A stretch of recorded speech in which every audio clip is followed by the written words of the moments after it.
सद्गुरुवे नमः। आदरणीय मित्रों, आज गुरु पूर्णिमा है।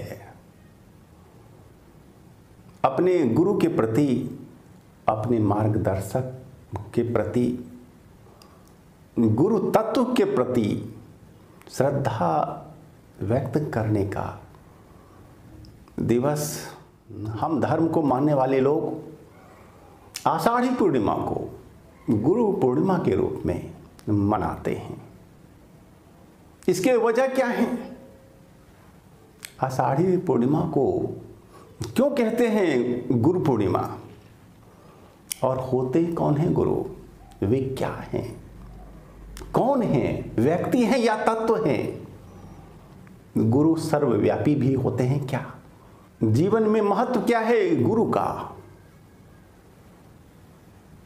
ये कुछ ऐसे सवाल हैं जिनके जवाब संक्षेप में हम आज देने जा रहे हैं।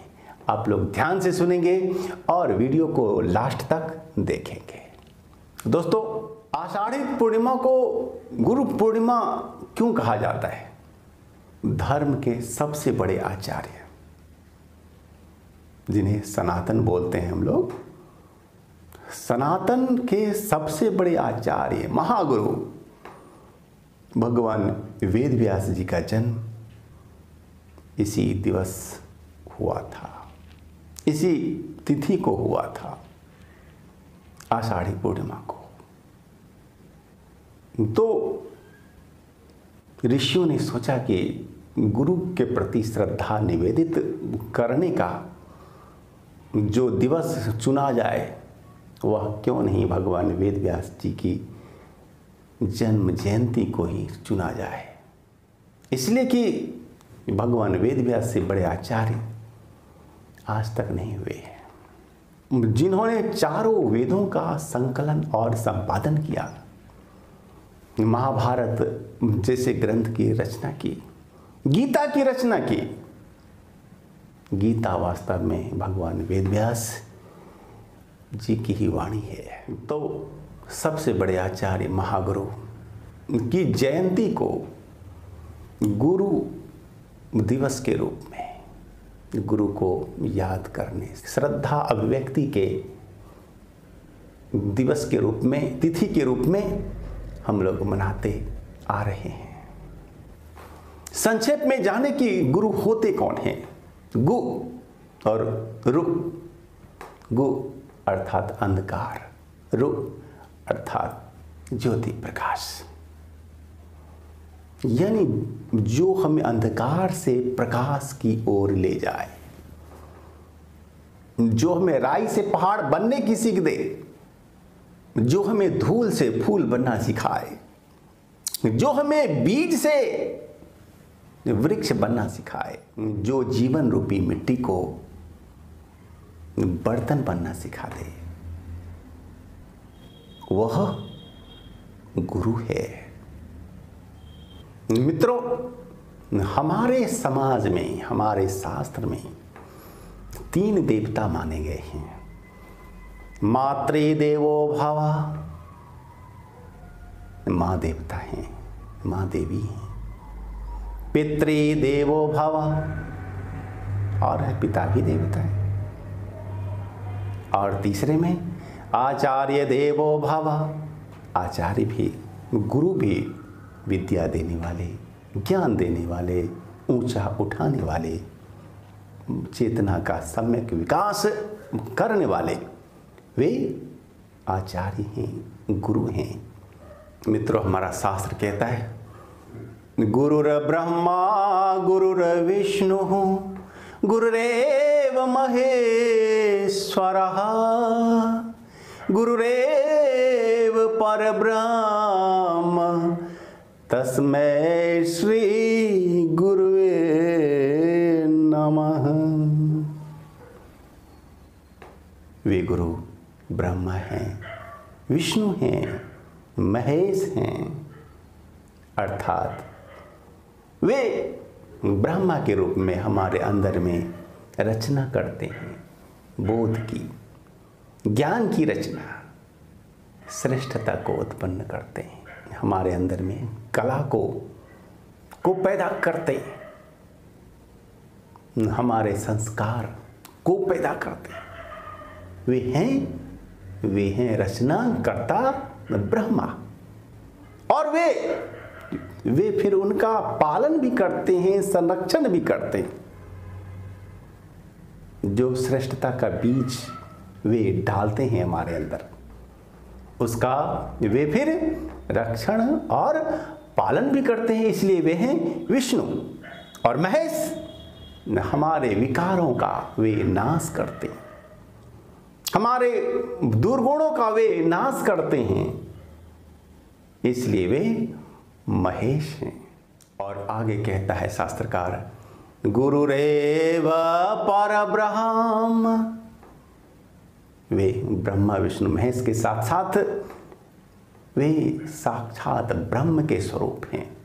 मित्रों, वैसे साक्षात ब्रह्म तो हो नहीं सकता, लेकिन चूंकि उनमें ब्रह्म का बोध होता है, इसलिए भाववश श्रद्धावश ब्रह्म के रूप कहे जाते हैं या कहे जा सकते हैं। और ऐसे गुरु को नमन है।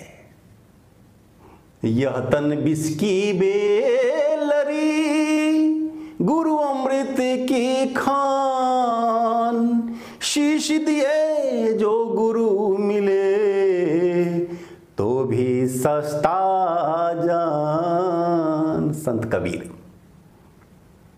यह तन विष की बेलरी, जहर की लता है, विकार भरे हुए हैं इसमें, और वह गुरु अमृत की खान है। आत्मज्ञान ही अमृत है, तो वह अमृत की खान है।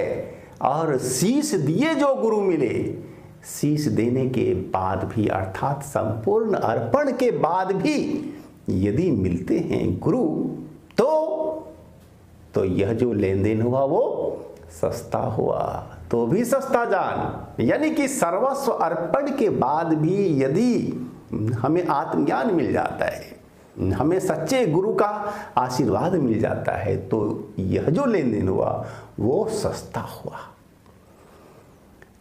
और कहते हैं संत, गुरु बिन भावनिधि तरई न कोई, जो बिरंची शंकर सम होई।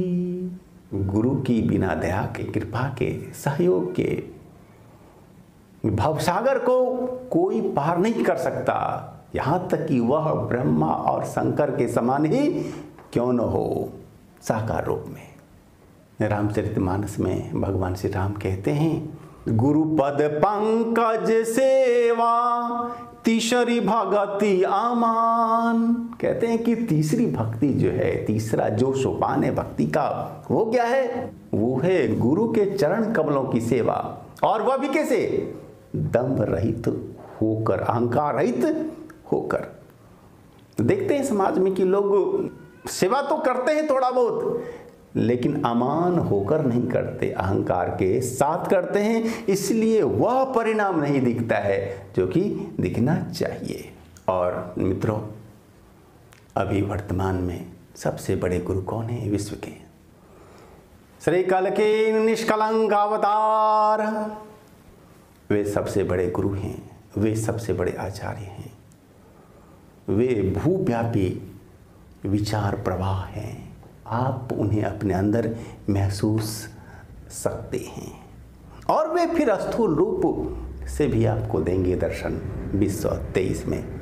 तो थोड़ा सा वेट करें हम लोग, और अंत में हम ये कहना चाहेंगे कि आप भी हैं गुरु, आपके भी अंदर में है वह गुरुता, वह गुरुत्व। आप भी हैं गुरु, महागुरु। अपने अंदर की विशेषता को पहचानिए। आप भी समाज को कुछ न कुछ दे सकते हैं। आप में है कला, है विद्या, है टैलेंट, खोजो तो सही, अपने को पहचानो तो सही, अपनी क्षमता को उभारो तो सही। आप भी हैं वो, इसलिए आपके अंदर बैठे उस महागुरु को मैं नमन करता हूँ। ओम श्री सद्गुरुवे नमः।